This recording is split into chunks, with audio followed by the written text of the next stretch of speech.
À l'évidence, le départ d'Aquilino Morel de l'Élysée est un coup dur pour François Hollande et le gouvernement.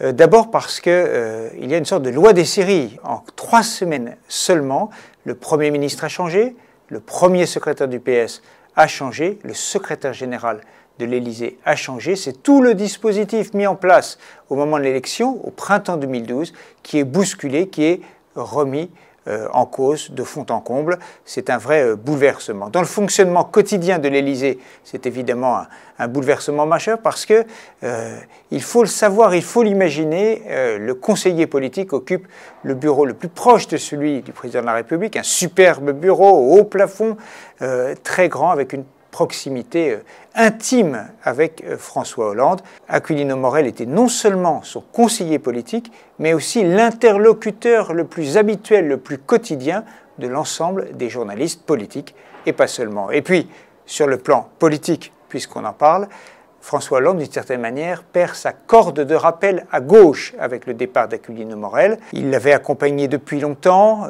proche d'Arnaud Montebourg, proche également de Manuel Valls, mais c'était la conscience de gauche, si l'on peut dire, à la fois par son origine socio-professionnelle, mais par ses convictions. Ses invocations de Victor Hugo sont bien connues de tous ceux qui le pratiquent régulièrement. Pour François Hollande, le remplacer va être une tâche compliquée.